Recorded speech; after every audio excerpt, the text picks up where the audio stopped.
우리가 이 웨스트민스터 신앙 고백서를 하는 이유는 여러 가지 유익이 있지만 저는 가장 중요한 유익이 이건 것 같아요. 성경을 편향적으로 읽고 섭취하지 않을 수 있다는 것입니다.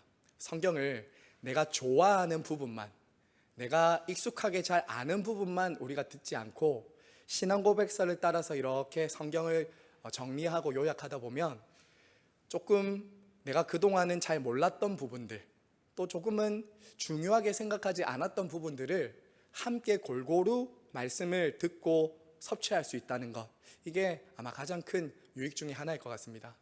오늘 이제 우리가 하나님의 율법에 대해서 함께 살펴볼 텐데요. 아마 이번 주와 다음 주까지 두 번에 걸쳐서 하게 될 것 같아요. 오늘 좀 양이 많기 때문에 두 번에 걸쳐서 율법에 대해서 할 텐데, 여러분, 우리가 지금 1장부터 19장까지 이렇게 지난주까지 저희가 보았거든요. 지난 19장까지 봤던 것은 이것이었습니다. 성령께서 우리 각 사람에게 구원을 어떻게 적용시켜 주시는가, 부르심부터 성화에 이르기까지 성령께서 우리 안에 어떻게 그 구원을 적용시키고 우리의 구원을 이루어 가시는가. 한마디로 하면 이거겠죠. 우리는 어떻게 구원받을 수 있는가, 이 부분을 우리가 앞부분에서 다루었습니다. 자, 그러면 이제 후반부 부분은요, 20장부터 오늘부터 보게 될 이 하나님의 율법부터 시작해서 끝까지는, 그러면 구원받은 우리는 어떻게 살아가야 될 것인가, 이 부분을 우리가 이제 함께 보게 될 것입니다. 여러분, 성경을 보면요, 항상 교리가 나오면 적용이, 실천이 함께 나옵니다. 로마서 같은 경우도 1장부터 11장까지는 교리를 다룹니다. 어떻게 구원받는가. 12장부터 16장까지는 실제적인, 실천적인 부분, 삶을 다루기 시작하죠. 오늘 저희가 오전 시간에 봤던 에베소서도 두 부분으로 나누거든요. 1장부터 3장까지는 삼위 하나님을 통해서 우리에게 주신 구원에 대해서 나누고요, 4장부터 6장까지는 구원받은 우리는 어떻게 살아가야 되는가에 대해서 나눈다는 거예요. 자, 그래서 오늘 이 하나님의 율법이라는 이 부분을 우리가 보게 될 때는요, 구원받는 우리는 어떻게 살아가야 되는가에 대한 관점을 가지고 우리가 함께 배워가야 합니다. 자, 여러분, 율법이 무엇일까요? 하나님의 율법.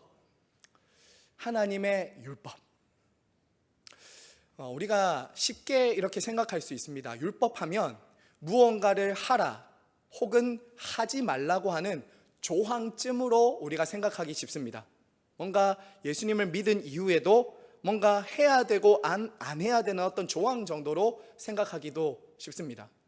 또 성경을 오해하시는 분들 중에서는 다른 종교가 마치 율법을 혹은 자기들의 어떤 경전에 나오는 조항들을 잘 지켜서 구원의 덕을 쌓아서 구원받는 것처럼, 율법도 마치 우리가 지켜서 어떤 덕을 쌓아서 예수 믿는 것과 함께 율법을 잘 지켜야 구원받는다고 생각하는 그런 유대주의적이고 율법주의적인 경향도 율법을 잘못 이해하는 한 부분이라고 할 수 있습니다. 또 다른 극단에 이런 극단이 있어요. 야, 지금 복음 시대 아니냐, 우리 구원받았지 않냐, 율법 필요 없다, 율법 안 지켜도 된다, 너무 얽매이지 마라. 자, 여러분, 우리가 교회 역사를 이렇게 보면요, 그리고 성경을 우리가 보면 지금까지 이 율법주의와 율법 폐기론주의라는 이 두 양극단이 교회사에 굉장히 극명한 대립을 가지고 왔다는 것을 우리는 알 수 있습니다. 왜 제가 지금 율법주의와 율법 폐기주의를 지금 언급하면서 들어오냐면요, 이 율법주의와 율법 폐기주의는 단순한 문제가 아닙니다. 단순한 문제가 아니에요. 이것은 사실 우리 신앙생활에 굉장히 밀접한 연관이 있는 것과 함께 동시에요, 우리의 본성과도 굉장히 연관이 있는 것입니다. 자, 여러분, 이거 잘 들으셔야 됩니다. 여러분, 율법주의는요, 단순히 율법을 지켜서 구원받는다라는 정도의 수준이 아닙니다. 누가 저희 중에서, 여기 계신 분들 중에서 목사님, 예수 믿고도 율법 잘 지켜야지, 율법을 지켜야지 천국에 들어가죠 라고 믿으시는 분들은 없을 거예요. 아마 율법을 지켜서 내가 구원받을 수 있습니다라고 하는 사람은 아마 아무도 없을 겁니다. 율법주의는 그 정도가 아니에요, 여러분. 교회 안에서 예수님을 믿는 사람들도 예수 믿고 천국 가는 거 그 정도는 다 압니다. 그럼 율법주의는 뭔가? 단순히 율법 지켜서 천국 가자는 정도가 아니에요. 훨씬 더 밑에 깊은 뿌리가 있어요. 그게 뭐냐면 이겁니다. 예수님을 믿은 이후에도 우리 안에 율법주의적인 성향이 있을 수 있다는 거죠. 율법주의적인 성향, 이런 겁니다. 내가 하나님과 사람들로부터 받아들여지는 그 근거를 자기 안에서 찾는 거죠. 자기 안에서. 나의 행위나 나의 수고나 노력 안에서 하나님과 사람들에게 받아들여지는 그 근거를 찾는 거예요. 이게 율법주의적인 성향을 가지고 신앙생활을 하는 거예요. 예를 들면 이런 겁니다. 교회 봉사를 열심히 하고 헌금을 하고 선행하고 구제하는 것, 그것 자체는 참 귀하고 소중한 겁니다. 주님도 명령하신 거예요. 자, 그런데 은근히 우리 안에 율법주의적인 성향이 들어오면 어떤 일이 일어나냐면요, 이런 게 일어나는 거예요. 동기가 중요한 거예요. 동기가. 왜 하는가예요. 왜 하는가. 그것이 자기의가 되어서는 안 되는 거죠. 자기의가. 율법을 지키고 순종하고 교회를 헌신하고 봉사하는 것 다 귀하고 좋지만 그것이 우리의 의가 되는 건 아니라는 거예요. 그것 때문에 하나님께 받아들여짐을 받는 것, 사람들로 받아들여진다는 건 아니라는 거예요. 하나님의 은혜와 복을 받는 근거는 저와 여러분의 자격이나 조건이나 행위에 달린 게 아니라는 거예요. 우리는 어떻게 하나님으로부터 받아들여짐을 받게 됩니까? 어떻게 받아들여지죠? 하나님께 예수 그리스도의 공로와 순종을 통해서, 그분의 희생과 완전한 십자가의 대속을 통해서 우리는 받아들여지죠. 그거 외에 저희가 받아들여지는 근거가 어디 있습니까? 없습니다. 부족하고 허물 많은 우리를 용납하시고 사랑하시는 그 은혜 때문에 순종하는 동기는 뭐예요? 그 은혜 때문에 하는 순종이고 감사고 헌신이죠. 예배고, 이 모든 게 다 그거라는 거예요. 자, 그러면 두 번째, 율법 폐기론자들은 어떻게 반응하는지 아십니까? 아까 말씀드렸죠. 복음의 시대다. 지금은 율법 시대가 아니야. 복음의 시대야. 그리스도께서 죽으시고 다시 사심으로 모든 율법을 완성했어. 그러니까 율법이나 십계명은 안 지켜도 돼. 안 지켜도 돼. 이런 말씀을 하시죠. 오직 믿음, 오직 은혜. 구원받았기 때문에 율법이나 십계명은 안 지켜도 된다는 거예요. 그래서 이런 분들은 이렇게 하는 거예요. 자기가 욕심대로 욕망대로 하고 싶은 것을 하나님의 은혜로 구원받았다는 것을 조금 이렇게 합리화해서 율법주의자들, 하나님의 말씀을 잘 지키는 사람들이 때로 비웃기도 하는 거예요. 아이고, 저렇게까지 안 해도 되는데, 저렇게까지 안 지켜도 되는데, 하나님 우리 구원하시는데 왜 저렇게까지 하지? 라고 비웃기도 합니다. 자, 여러분, 여기서 중요한 건 이것입니다. 율법주의와 율법 폐기론주의는 사실은 같은 뿌리라는 거예요. 같은 뿌리에서 나온다는 거예요. 두 극단 모두 하나님의 성품을 오해하고 율법을 오해했기 때문에 나타나는 현상이 율법주의와 율법 폐기론주의라는 거예요. 그래서 제가 밑에 싱클레어 퍼거슨 목사님이 쓴 그 글을 하나 인용했죠. 우리 한번 같이 읽어볼까요? 시작. 율법주의와 율법 폐기주의는 사실상 같은 자궁 안에서 나온 이란성 쌍둥이다. 자, 여러분, 이게 참 우리에게 주는 그런 도전들이 있습니다. 여러분, 율법주의와 율법 폐기론주의는 사실 교회 역사에서만 왔었던 게 아닙니다. 여러분, 이거 잘 기억하셔야 됩니다. 우리가 교회에서 율법이라는 말을 쓰기 때문에 율법주의도 있고 무율법주의도 있고 뭐 율법 폐기론주의도 있나 봐. 아닙니다. 제가 아까 전에 서론에 이렇게 말씀드렸잖아요. 인간의 본성과 연결된 거라고요. 인간의 본성. 어떤 사람은요, 여러분, 예수님을 안 믿는 사람에게도 법이 지배하는 것을 여러분은 알 수 있을 겁니다. 법이 지배하고 있어요. 어떤 법이 지배하고 있죠? 이런 법이에요. 예수님을 믿지 않는 사람도 그 사람 마음에는 율법이라는 법은 아니지만 그 사람 안에도 이런 법이 있어요. 뭐냐면 자신을 구속하고 지켜준다고 내가 받아들여지기 위해서는 무언가 해야 된다는 법이 있어요. 예를 들면 외모가 예뻐야 된다든지, 아니면 내가 돈을 많이 벌어야 된다든지, 내가 남들만큼 성공해서 어느 자리에 올라가야지 내가 받아들여진다라고 생각하는 법이 있다고요. 또 대한민국 사람이라면 당연히 법을 잘 지켜야 돼라고 하는 어떤 그 준법 정신 안에도 사람의 본성에는 뭐가 있어요? 법은 잘 지켜야 돼. 법을 잘 지켜야 잘 돼. 법을 안 지키면 잘 안 돼. 법을 지켜야 받아들여져. 이런 게 사람들 안에 본성에 있다는 거예요. 율법이 아니더라도. 모든 사람은 법의 지배를 받습니다. 자, 그런데 또 극단이 또 있죠. 이렇게 법을 잘 지키는 사람이 있는가 하면 여러분 세상을 살다 보면 어떤 사람도 있어요. 안 지키는 사람도 있죠. 법을 무시하는 사람도 있잖아요. 야, 그런 거 안 지켜도 된다. 그러면서 어디로 사람들이 가죠? 쾌락주의, 무법주의 가는 거예요. 내 마음대로 살련다. 그런 법 따위는 필요 없다라고 하면서 정반대 방향으로 가는 사람들이 있죠. 교회 안에만 율법주의와 무율법주의가 있는 게 아니라 교회 밖에도 타락한 모든 인간들 안에는 어떤 법에 의해서 내가 그 법을 잘 지켜서 잘 되고자 하는 마음이 있고요. 내가 누군가로부터 받아들여지고 싶은 마음이 있고요. 또 반대로는 나는 그딴 법 필요 없어. 나는 그런 거 지키고 싶지 않아. 피곤해. 하면서 법을 떠나서 무법주의자처럼 살고 싶은 마음이 있다고요. 자, 그런데 동시에요. 우리 마음에도 있습니다. 때로는 우리도 이렇게까지 해야 되나? 라는 어떤 어떤 그런 굴레에서 벗어나고 싶은 마음도 있고요. 한편으로는 잘 지켜서 내가 정말 잘해서 뭔가 사람들로부터 하나님으로부터 인정받고 싶은 마음, 이런 두 마음이 우리 안에 있다는 거예요. 자, 그러면 오늘 제가 이 율법주의와 무율법주의를 왜 말씀드렸냐면요, 교회 안에 신앙생활을 하신 분들 굉장히 다양하거든요. 굉장히 다양한 성향이고 신앙의 어떤 중요성을 각자가 가지고 있는 게 다른데요, 두 종류 중에 한 종류 안에 우리도 들어갈 수 있다는 거예요. 어떤 사람은 율법주의적인 성향이 많은 분들이 있습니다. 어떤 분들은 무율법주의적인 성향이 있는 사람들이 있어요. 그럼 두 사람들 안에 늘 대립이 있어요. 교회는 또 마치 첫째와 둘째처럼, 첫째는 둘째를 보고 항상 손가락질하고 있고, 둘째는 늘 눈치 보고 형은 그래도 나는 내 마음대로 할 거야 라고 하면서 이제 그렇게 막 대립이 있다는 거예요. 하지만 교회는, 오늘 이 복음은 우리에게 무엇을 안겨주냐?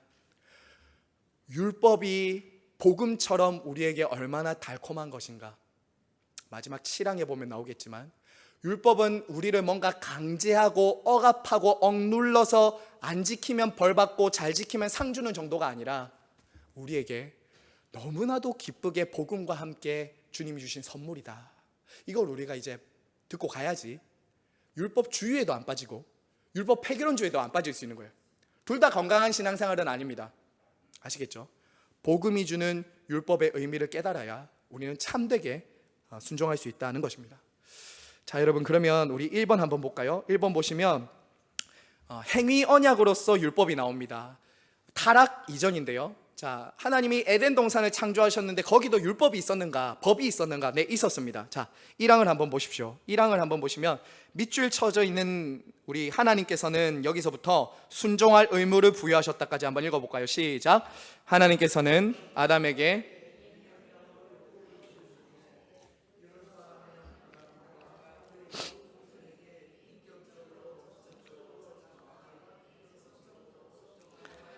부여하셨다. 네, 여러분 보실까요?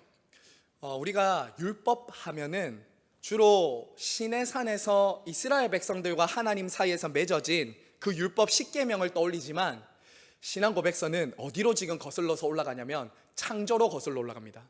창조에 하나님께서 아담과 그의 후손들과 맺은 그 법이 하나 있는데, 그게 바로 인간들을, 우리를 구속하는 행위 언약 속의 법이라고 말하는 것이죠. 자, 여러분, 여기서 우리가 언약 혹시 기억나시는지 모르겠는데요, 이 언약, 행위 언약 7장에 다루었습니다. 7장에서. 그래서 아마 여기 계신 분들 다 기억하겠지만 기억이 혹시 안 나시는 분들을 위해서 제가 잠깐 리마인드를 시켜드리고 넘어갈게요.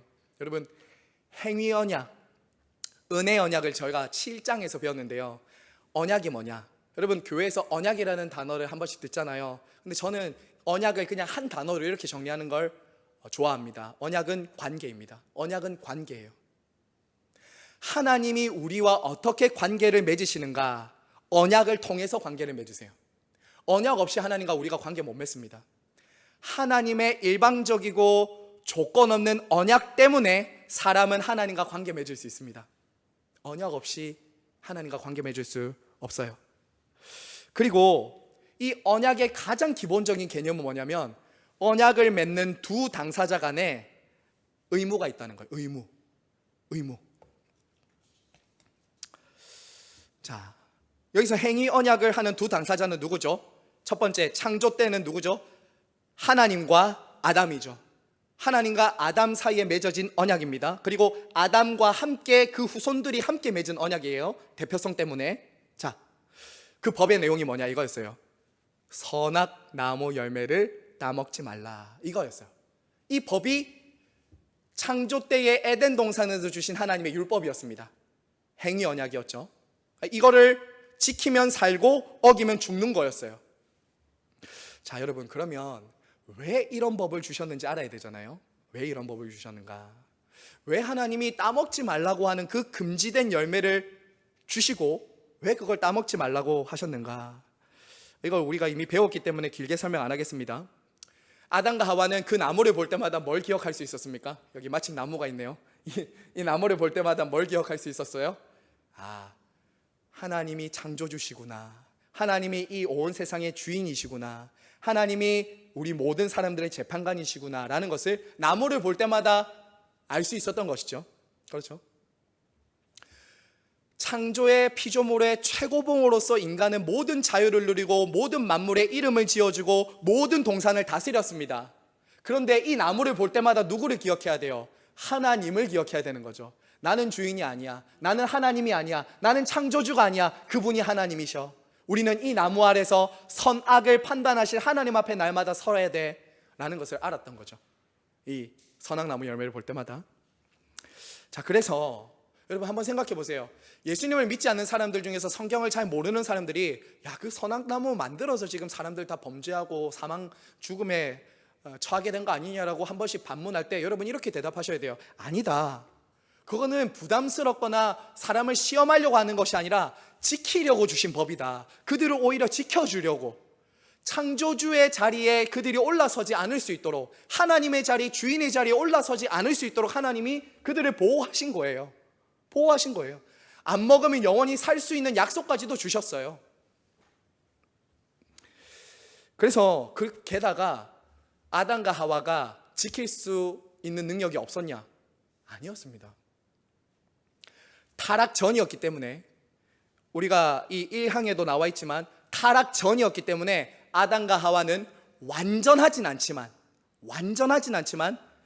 하나님이 주신 지성과 감정과 의지를 사용해서 그 하나님이 명령하신 것을 따먹지 않을 수 있는 능력도 있었다고요. 능력도 있었습니다. 타락한 우리야 하나님이 말씀하신 것을 그대로 할 수 있는 능력은 없지만, 타락 전에 있었던 아담은 하나님이 하지 말라고 하시는 것은 안 할 수 있는 능력도 있었다고요. 그리고 아담과 하와는 하나님의 말씀을 딱 순종하면서 나아갈 때 그의 거룩과 경건과 하나님과의 관계는 점점 더 자랄 수 있는 그런 존재로 지어졌던 것이죠. 하지만 아담은 어떻게 했습니까? 아담은 무엇을 선택했죠? 불순종을 선택했죠. 하나님의 자리에 자기가 올라가는 불순종을 선택했고, 결국 하나님의 법을 어김으로 그 벌에 대한 형벌로 뭐가 왔습니까? 죽음이라는 형벌을 받게 됐죠. 죽음이라는 형벌을 받게 된 거예요. 자, 여러분, 믿지 않는 사람들은 이렇게 말할 수도 있겠죠. 나는 하나님 모른다. 나는 하나님 안 믿는다. 나는 성경도 아담도 안 믿는다. 그러니까 나는 그 법과 상관없어 라고 생각할 수도 있겠죠. 예수님을 안 믿는 사람들은 너희들 성경은 그 법대로 믿어도 나는 그 법 몰라. 나는 하나님 안 믿으니까 그 법 따위는 나와 상관없어. 나한테 말하지 마 라고 할 수도 있지만, 저는 이렇게 한번 설명해 볼게요. 여러분, 만유인력의 법칙이 있죠. 만유인력의 법칙. 사전에 찾아보니까 이렇더라고요. 온 우주에 존재하는 물체에 보편적으로 작용하는 힘인데 서로 끌어당기는 힘이 있다는 거잖아요. 끌어당기는 힘.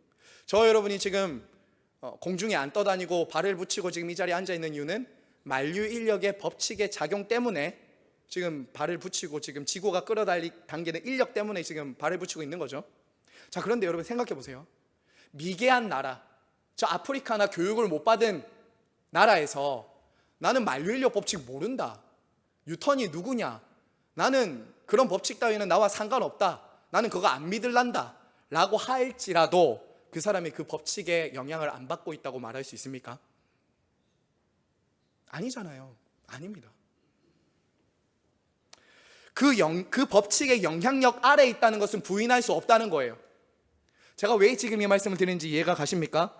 성경은 창조 언약과 관계없는 사람은 아무도 없다고 말합니다. 이 세상에 아담의 모든 후손들은 이 하나님과 아담 사이에 맺어진 그 창조 언약에 근거해서 어떤 사람은 언약 폐기자들이고요, 어떤 사람은 언약 준수자들로 있는 거예요.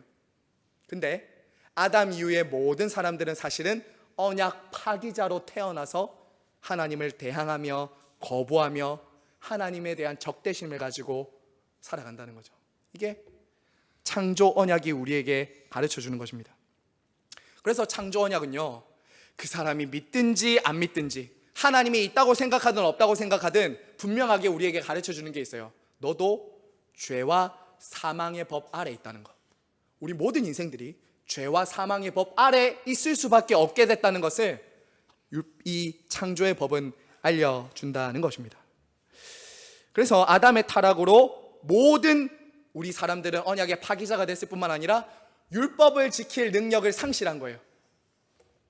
아무리 하나님의 율법이 옳고 맞다고 해도 그것을 지킬 수 있는 능력조차 상실한 거예요. 여러분, 마음을 다해, 목숨을 다해, 뜻을 다해 하나님을 사랑하십시오 라고 사람들한테, 믿지 않는 사람들에게 말하면 그게 스스로의 힘으로 될까요? 안 될까요? 안 됩니다. 능력 상실이에요. 능력 상실이에요. 내 이웃을 내 몸같이 사랑해라? 능력 상실이에요. 누구도 내 몸처럼 사랑할 수 있는 사람은 아무도 없습니다. 자, 그러면 이 타락한 인류에게 하나님께서 십계명을 주셨는데 그것은 어떤 의미인가? 자, 우리 두 번째로 한번 넘어가 볼까요? 자, 2번입니다. 이항 우리 줄 그어진 자리까지 이 율법은부터 우리 전달하셨다. 우리 잠을 깨우시면서 한번 큰 소리로 읽어보겠습니다. 시작. 이 율법은 전달하셨다. 네, 여기까지요. 자, 타락한 이후에도 하나님은 이 율법, 십계명을 인류에 주셨는데 이것은 뭐라고 말하냐면, 자, 의의 준칙이라고 말합니다. 자, 그 전에 하나 설명할 게 있습니다. 그러면 인간이 모두 타락했는데 타락한 이후에는 이 율법은 우리에게 어떤 작용을 하는가? 도대체 어떤 유익이 있는가? 무엇 때문에 이 율법이 의미가 있는 것인가? 자, 여러분, 타락한 이후에도 이 율법의 내용, 율법의 속성은 변한다, 안 변한다? 안 변합니다. 율법의 속성은 안 변합니다. 하나님은 이 법을 통해서 당신을 계시하셨기 때문에 거룩한 성품과 사랑의 성품을 이 율법을 통해서 우리에게 알려주십니다. 그 속성과 내용은 변함이 없어요. 타락 전이든 타락 후든 하나님의 거룩과 사랑을 율법을 통해서 알려주십니다. 그래서 타락한 이후에도 이 율법은 여전히 의의 준칙입니다. 의의 준칙이라는 거 이것입니다. 기준이라는 거예요. 저와 여러분에게 하나님이 요구하시는 기준은 이 하나님의 율법이라는 거예요. 그러면 이 율법 없는 사람들은 뭐지? 율법 없는 사람들은 뭐지? 여러분, 그것을 로마서 2장에 보면 굉장히 잘 나오는데 제가 지금 그걸 다 읽진 않겠지만 로마서 2장에 보면 사람의 마음에 법이 있습니다. 양심이 있어요. 양심. 하나님을 믿지 않는 사람이라 할지라도 동물에게는 없는 것이 있는데 사람에게는 양심이 있습니다. 비록 이 의의 준칙이 상당히 타락으로 말미암아 훼손됐지만 사람들 마음 안에 양심이라는 법이 있다고요. 법. 하나님이 인간 안에 딱 심어두신 양심이라는 의의 준칙이 있다고요. 이게 비록 고장이 많이 났습니다. 사실 양심 불량인 사람 많잖아요. 양심대로 안 사는 사람 많잖아요. 하지만 그 법이 있다고요. 그 법 아래 사람들은 있어요. 그래서 이 인간 안에 있는 이 양심 그리고 하나님의 율법은 너가 법을 잘 지켰고 너가 잘 지키지 않았는지를 여전히 감시하고 판단하는 기준이 된다는 거예요. 여전히 기준이 된다는 거예요. 자, 여러분, 하나님은 인간이 이 율법을 지킬 수 없다는 것을 아시지만 인간 안에 본성적으로 뭘 주셨냐면 양심이라는 법을 주셔서 창조 원리, 그 하나님이 주셨던 본래의 기능을 도덕적이고 윤리적인 인간이 될 수 있도록 하신 거예요. 인간 본성의 양심이라는 율법을 주심으로 창조 세계, 예수님을 믿지 않는 사람들 안에도 이 창조 세계 안에서 도덕적이고 윤리적으로 살 수 있도록 하나님이 하셨다는 거예요. 양심 안에. 그래서 로마서 2장에는 율법 없는 사람이 양심으로 행동할 때는 그것이 자기에게 법이 된다고 하거든요. 자, 그래서 그 중에서도, 여기서 중요한 겁니다. 그 중에서도 중요한 게 뭐냐면 하나님은 이스라엘이라는 한 민족을 택하십니다. 아담이 이스라엘 사람 아닙니다. 아담이라는 한 사람이 있었는데 하나님은 그 타락한 인류 중에서 하나님이 한 민족을 택하셨어요. 이유가 없어요. 그 은혜입니다. 하나님이 한 민족을 택해서 무엇을 주시냐면 인간의 양심도 고장나고 훼손되고 더러워져 있으니까 한 민족을 택하셔서 무슨 법을 주시냐면 십계명을 주시는 거예요. 십계명. 명명백기백기 하나님의 성품을 기록하고 하나님의 뜻을 기록한 십계명을 주시는 거예요. 이게 타락 이후에 하나님이 주신 법이에요. 공개적이고 완벽한 법을 주셨어요. 그리고 무엇을 맺으시죠? 언약을 맺죠. 언약을. 자, 여러분 십계명 2항 한번 보세요. 신앙고백서 2항은 이렇게 말하죠. 이 율법은 아담이 타락한 이후에도 여전히 의의 완전한 준칙이고 하나님은 그것을 시내 산에서 십계명의 두 돌판에 기록하여 전달하셨다. 자, 여러분 십계명은 말 그대로 하나님께서 택하시고 부르신 언약 백성인 이스라엘 백성들에게 주신 것입니다. 그렇죠. 하나님이 택하시고 부르신 이스라엘이라는 민족에게 주셨습니다. 그리고 이 시내산에서 맺은 이 언약은 이전으로 거슬러 올라가면 어디까지 거슬러 올라가냐면 아브라함에게 거슬러 올라가죠. 아브라함의 언약. 그렇죠. 중요한 것은 이것입니다. 하나님이 이스라엘이라는 민족을 무조건적으로 일방적으로 선택해서 구원하신 이후에 법을 주신다는 거예요. 이스라엘이라는 민족이 자신들의 자격이나 공로나 노력 때문에 하나님의 백성이 되었습니까? 아니죠. 그들이 하나님의 백성이 될 만한 자격이나 조건이나 행동을 했기 때문에 하나님의 백성으로 언약을 맺은 것이 아닙니다. 그냥 하나님의 전적인 일방적인 은혜로 하나님의 백성이 되었습니다. 그 다음에 율법이 주어지는 거죠. 이게 다른 겁니다. 여러분 율법은 그래서 무엇이냐? 우리 한번 받아서 해주세요. 하나님 나라의 법입니다. 율법은 뭐냐? 하나님의 백성들이 하나님의 나라에 속하게 된 백성들이 지켜야 될 법인데 이스라엘은 그동안 누구의 법에 따라 살았습니까? 이스라엘은 애굽이라는 나라에서 바로의 법을 지키면서 바로의 종으로서 살았던 백성들이었습니다. 하지만 이제 어떻게 해야 돼요? 구원받았으니 왕이신 하나님의 백성으로서 하나님의 법이 무엇인지를 배워야 했던 겁니다. 즉 여러분 여기서 이제 헷갈리시면 안 됩니다. 이것을 지켜서 하나님의 백성이 되는 것이 아니라 하나님의 백성이 되었기 때문에 지키는 법이 율법인 것이죠. 이미 되었다는 그 복된 사실과 관계를 기초로 우리가 지키는 거예요. 그래서 이 법은 뭐예요? 어떤 우리를 무겁게 하고 우리를 얽어매는 금기 조항이 아니라는 거예요. 우리를 막 두렵게 하고 억압하고 짓누르려고 주신 법이 아니라 오히려 기쁨과 즐거움으로 하나님과의 관계를 유지하고 발전시키고 깊어지게 만들 수 있는 법이 율법이다라는 것이죠. 제가 쉽게 한번 설명해 볼게요. 우리가 결혼하고 남녀가 이제 결혼식하고 여기서 서약을 하지 않습니까? 우리 남편은 우리 아내를 요즘에 그런 말 안 하는데 검은 머리 팥불이 될 때까지 사랑하기로 서약하십니까? 서로 사랑해라 이렇게 하면 이제 네 이렇게 하죠. 그리고 아내에게도 당신은 남편을 마음을 다해 뜻을 다해 힘을 다해 사랑하기로 서약합니까? 이렇게 하면 네 이렇게 하잖아요. 그리고 서약문을 주례가 읽어줄 수도 있지만 서약문을 서로 당사자들이 읽잖아요.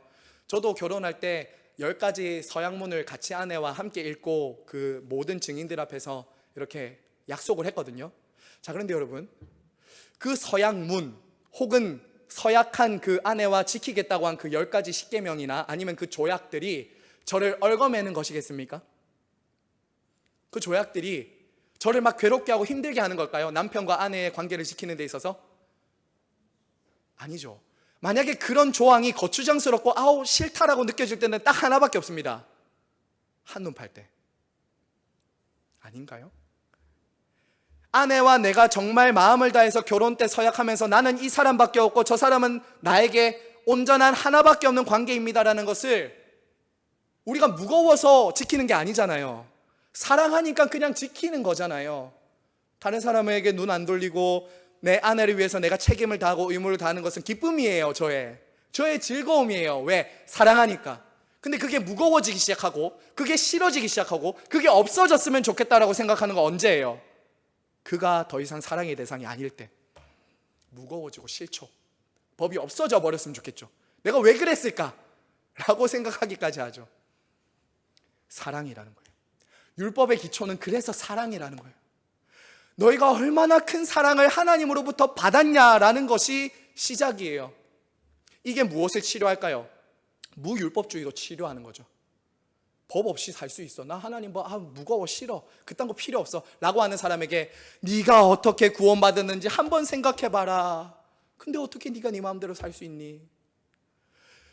율법주의도 치료할 수 있습니다. 이거는 하나님의 사랑과 무조건적인 용납하심, 나를 안아주심을 알게 되면 무엇이 생깁니까? 우리 안에 내가 이토록 사랑받은 사람이었단 말이야. 내가 무언가를 지켜서 내가 하나님 앞에 어떤 옳은 사람이 되어서 받아들여진 것이 아니라 무조건적으로, 절대적으로 그분이 나를 일방적으로 받아들여 주셨다고? 대단하다. 근데 왜 나는 이렇게 살았지?